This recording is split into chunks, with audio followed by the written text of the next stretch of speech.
Москва. Передаем важное правительственное сообщение. Граждане и гражданки Советского Союза, сегодня в 4 часа утра, без всякого объявления войны, германские вооруженные силы атаковали границы Советского Союза. Началась Великая Отечественная война советского народа против немецко-фашистских захватчиков.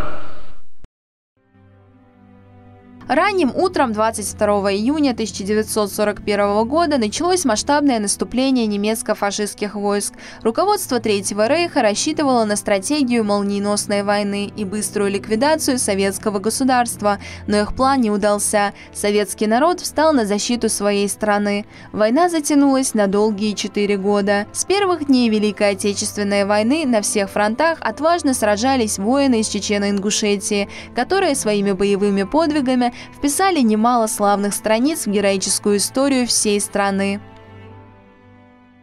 Весь советский народ, тогда было такое понятие, советский народ встал на защиту своей страны. И сразу же, как была объявлена война, в нашей республике, как и по всей стране, стали происходить митинги, на котором жители нашей республики выступили, что каждый готов защитить свою страну, свою землю. И даже с первых же дней войны каждый записывался в отряды ополчения, которые создавались, готовы были идти на войну. В нашей исторической литературе указываются разные цифры. Кто-то называет 30 тысяч, некоторые ученые называют более 50 тысяч человек было призвано в армию с Чечено-Ингушетии. Но нужно сказать одно, что чеченский народ, как и все другие народы нашей страны, встали на защиту своей родины. В истории нашего народа немало героических личностей, которые являются примером мужества, отваги и преданности Родине. В их числе и Мавлади Висаитов, выдающийся военачальник и герой Великой Отечественной войны.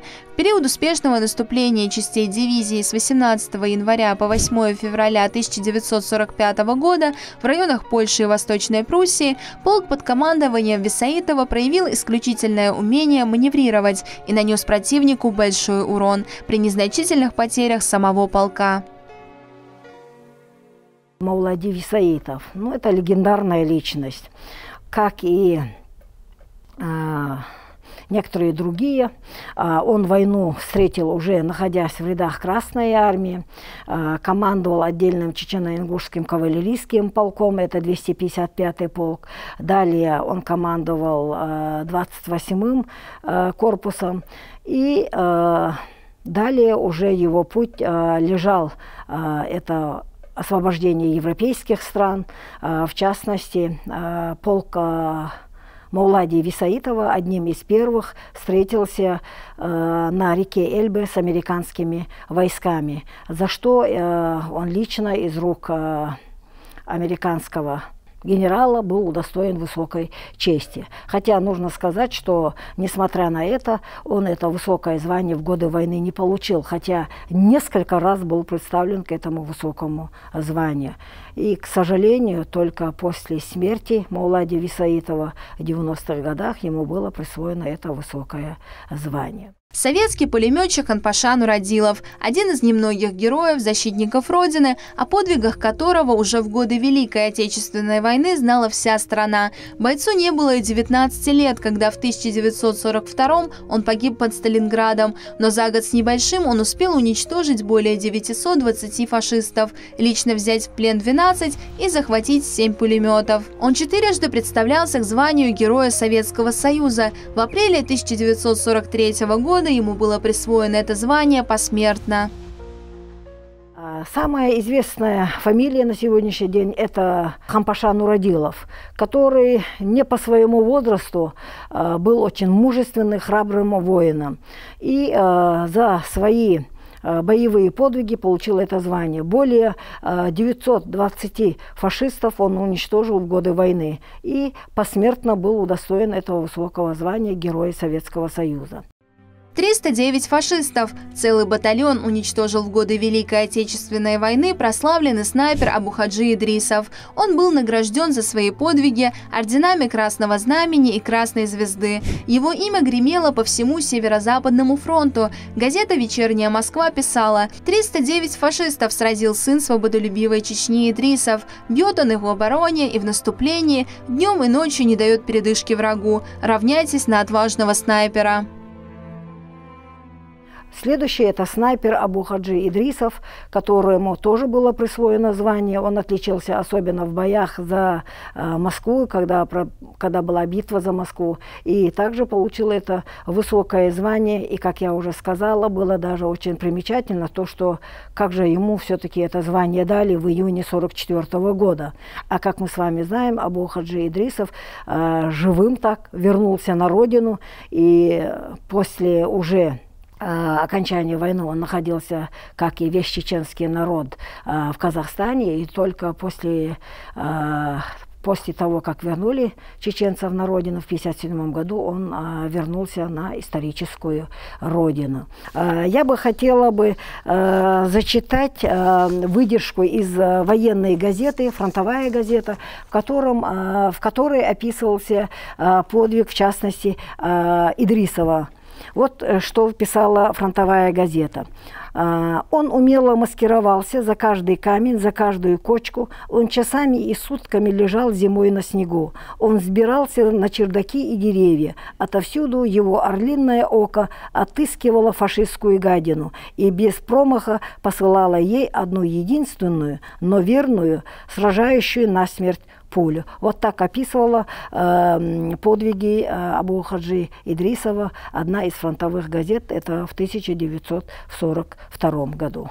Имя Саки Висаитова, кавалериста, гвардии майора, участника Великой Отечественной войны и Парада Победы, увековечено в истории. Война застала его в должности начальника разведотдела 25-й танковой дивизии в Западной Белоруссии. В 1941 году он участвовал в боях на реке Березина, на Днепре, под Смоленском и Ельней, а осенью того же года под Тулой. Во время Тульской оборонительной операции мотострелковый батальон Висаитова действовал совместно с Тульским рабочим батальоном. В ходе этих боев бойцами Висаитова были взяты в плен 450 фашистов.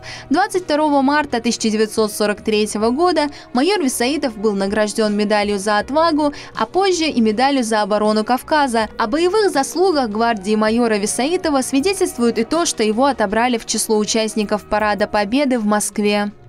Я бы хотела рассказать еще об одном человеке, это Саки Висаитов. Есть даже есть данные, что он тоже в годы войны был представлен к званию Героя Советского Союза, но он это звание не получил. Тоже известная личность, легендарная личность. Как мы с вами знаем, первый парад Победы состоялся 24 июня 1945 года. В это время некоторые народы Северного Кавказа находились в местах, я имею в виду на выселении в Средней Азии и в Казахстане. Несмотря на это, все-таки Саки Висаитову удалось участвовать в этом историческом параде. Звание у него майор армии, и на начало войны он также находился в рядах Красной армии. Хотя нужно сказать, что был очень жесточайший отбор, кто будет участвовать в этом параде. И нам приятно, что депортированного чеченского народа, представитель этого народа участвовал в этом параде. И на родину он вернулся, не на родину, а вот где находились чеченцы в Среднюю Азию и Казахстан, он вернулся в 1946 году, то есть из армии он уволился, и в 1957 году вместе с чеченским народом вернулся на историческую родину. За мужество и героизм, проявленные в боях с немецко-фашистскими захватчиками, 1000 воинов Чечено-Ингушетии были награждены орденами и медалями. Также в ходе Великой Отечественной войны звание Героя Советского Союза получили Ханпаша Нурадилов, Абухаджи Идрисов, Ирбайхан Бейбулатов, Магомед Мирзоев, Хансултан Дачиев. Позже, в 80-х-90-х годах, этого звания были удостоены Мавлид Висаитов, Канти Абдурахманов, Магомед Узуев и Молди Умаров.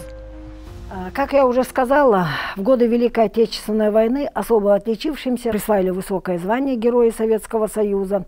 И самое такое массовое присвоение этого звания – это 1944-1945 год.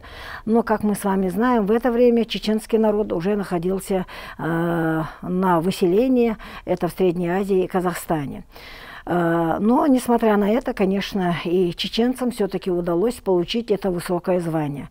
В годы войны было присвоено 5 чеченцам это высокое звание, а потом уже после войны, в 90-е годы, еще 4 человека получили это высокое звание, но это уже было не Герой Советского Союза, а Герои Российской Федерации.